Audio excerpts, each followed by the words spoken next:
Another day, another disaster, and potentially life saved thanks to Tesla's safety.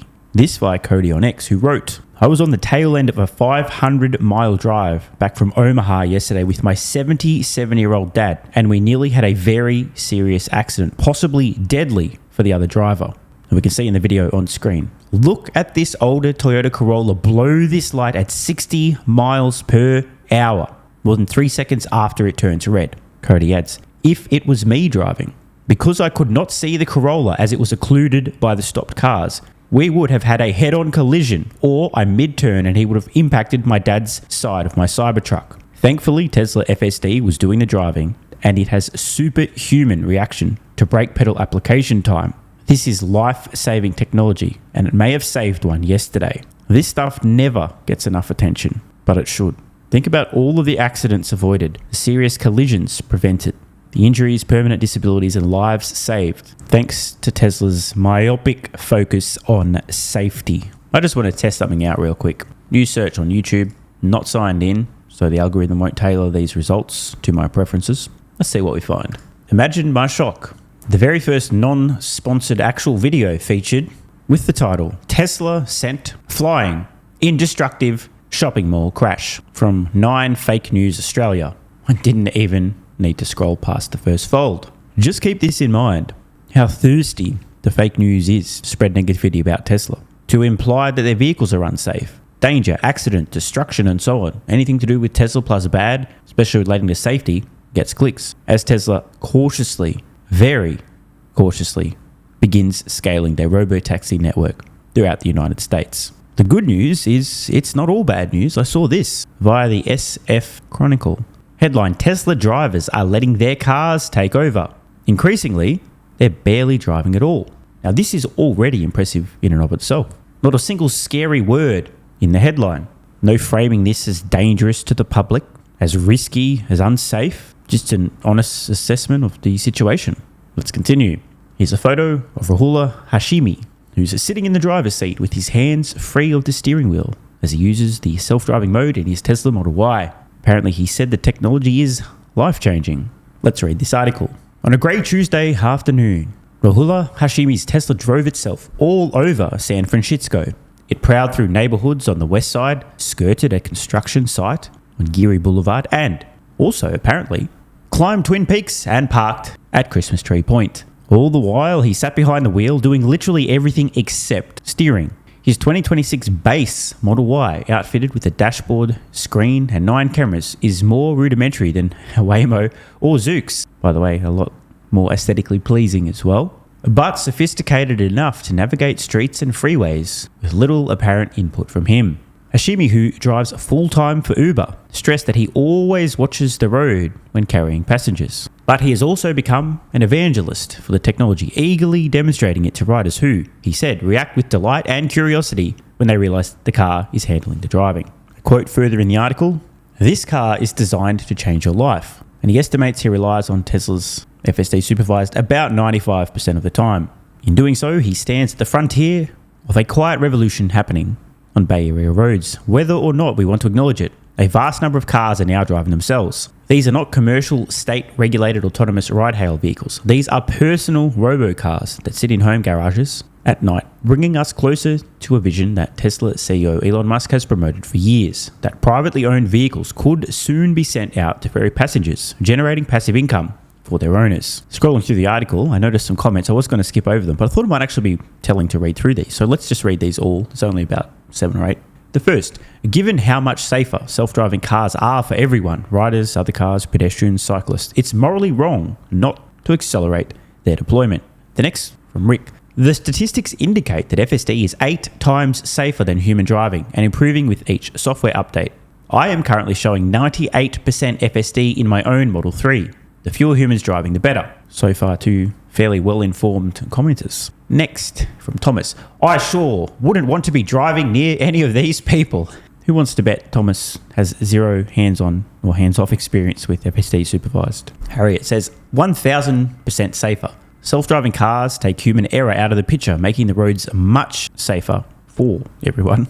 The next one, Marilyn. Since everybody seems to be on their phones, texting even, I would feel a lot safer if all cars had self-driving technology, and Well, if it was Tesla's FSD supervised, everyone would be, not just feel, but be a lot safer, as we saw earlier in this video.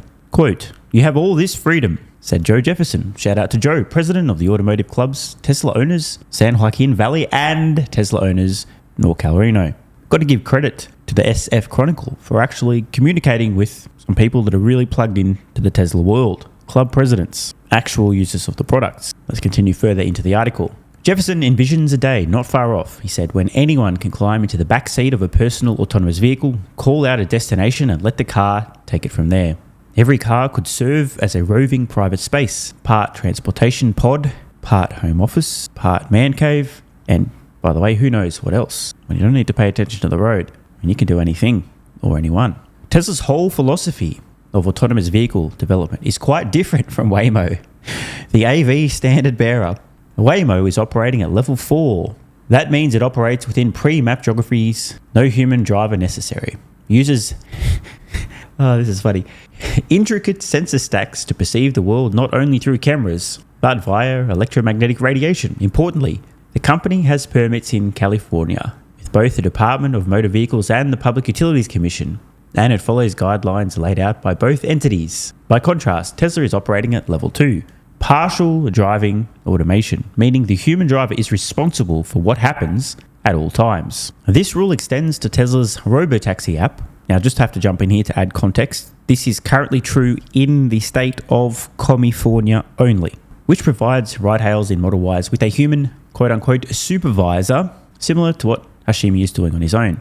And yeah, just to be clear, outside of the Bay Area in California, where Tesla is required, at least for now, to have a human supervisor, they're operating completely unsupervised, meaning no supervisor anywhere in the vehicle at all, robotaxis in a handful of cities in Texas and Florida, more coming soon. So it's not that the software, the hardware is not capable of operating unsupervised. It's just that in one particular state currently, they're not doing so. The article continues, Musk has openly accepted that Tesla's self-driving hardware and software is simpler than what his competitors are deploying. And I've got to jump in here. Simpler is better. The more complicated, the bigger your skill issue. If you need 4 trillion different sensors to do the same job, that's because you have a skill issue. As I've said in the past, re-quoting Mark Ripito, complexity appeals to stupid people, which may not be a nice thing to say, but it is true.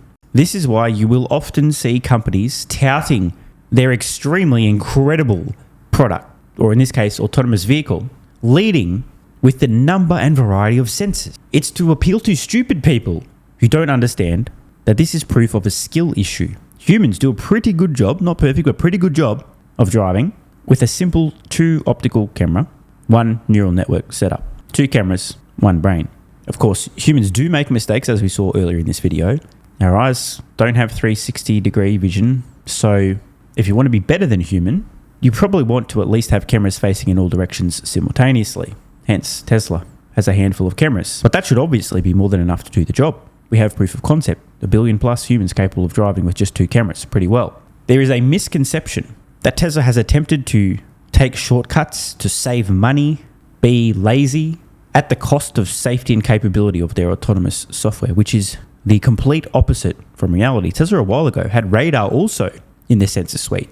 And eventually, not only did they stop putting radar in new vehicles because they realized that it was creating a false signal, sometimes disagreeing with the cameras, and then which sensor do you trust, making the vehicles less safe. But they then over the air disabled radars in existing vehicles for the same reason.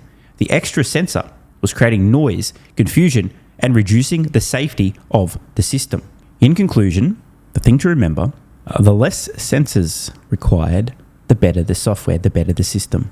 The more sensors required, the greater skill issue you have. And trumpeting the sheer number and variety of sensors you have as if it's something to brag about is evidence that whoever's trying to do the bragging is actually really just trying to appeal to stupid people who get excited about complexity. Oh my God, they've got sensors, all the radar, LiDAR, gator, braille, smoke signals, plus cameras. Oh my God, it must be better. Look at those numbers. Thank you for attending my TED Talk. Back to the article. But on earnings calls, Elon Musk has touted simplicity as a financial advantage. Now, I almost preempted this. Now, just to be clear, the simplicity of the sensors was not a decision to save money.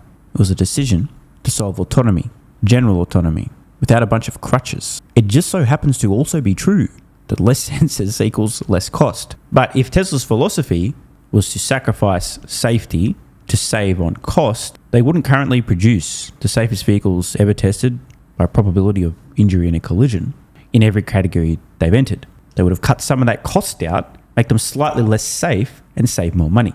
Safety is always Tesla's #1 priority. That relentless approach has triggered clashes with regulators. Earlier this year, Tesla agreed to stop using terms like autopilot in California. Imagine that, after the state's Department of Motor Vehicles threatened to suspend the company's business over claims of misleading advertising. Imagine, of all the states in the US that this could have happened in, it just so happened to be California. There's plenty more to this paywalled article, but overall, it seemed pretty reasonable, which is extremely surprising. Maybe a sign of things to come, maybe not. One thing is for sure, as FSD Supervised becomes increasingly more capable, people will continue to show it off to their friends, their family, their colleagues, and in the case of many Uber drivers, their passengers, who get a big kick out of showing people, hey bro, did you realize I haven't touched the wheel for the last 10 minutes? The car's done all the driving. Holy shit, really? What the fuck? Last we heard on Tesla's Q2 earnings call, the FSD Supervised attach rate on new vehicle purchases in the US for the quarter was well over 50%. And this is before the step change in utility when it becomes legal to operate it completely unsupervised. FSD Supervised has still yet to even become legally available for people to subscribe to in most countries around the world. Obviously, that will come. And as it does, and its capabilities are comparable to its current capabilities in the US, expect comparable attach rates. On Tesla's Q2 earnings call, Musk also said that there are people who are turning up to Tesla showrooms, potential buyers, asking to buy one of the vehicles, one of the Teslas that has FSD. In other words, they're buying FSD with a Tesla on the side, as opposed to buying the Tesla. This is an important moment. This is extremely high margin recurring revenue a lot of Tesla investors seem to have forgotten about.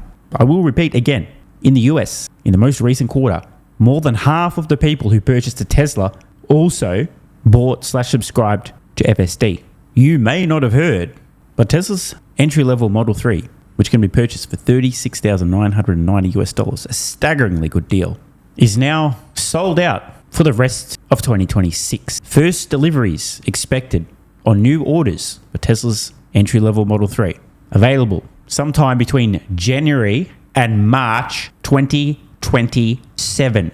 Tesla's driven the cost of the hardware down as much as they reasonably can, while simultaneously driving up the capability, the utility of the software as much as they reasonably can, and this is the result. FSD is now quite clearly moving Tesla vehicles, selling Tesla vehicles. It is a must-have, not a nice-to-have, a must-have piece of software. This is huge. Most investors, I think, are really sleeping on what's happening. Remember, most places around the world still can't get FSD Supervised, but it is rolling out country after country. As more consumers have the option to subscribe to Tesla FSD, you better fucking believe they will. By the way, if you want to see my longer term estimates for FSD take rates around the world, and also what consumers will probably be paying per month to subscribe, you see that and plenty more in my new 20-year Tesla and SpaceX valuation model, which is available now on Patreon to investor level supporters and above. Just check out the link below or head to patreon.com/solvingthemoneyproblem. Thanks for watching. If you appreciate the content and want to support the channel, check out the links below where you can get early access to daily videos, unlock hundreds of exclusive pieces of content, and plenty more. AG1 has been part of my daily health protocol for almost half a decade. It's packed full of vitamins and minerals and helps me fill in nutritional gaps while supporting energy, digestion, and immune function. It also has prebiotics and probiotics to promote gut health. I take my health very seriously, and so should you. Try AG1 today by visiting drinkag1.com/SMR or click the link in the pinned comment and enjoy a free welcome kit with vitamin D3 plus K2 and AG1 travel packs. That's drinkag1.com/SMR.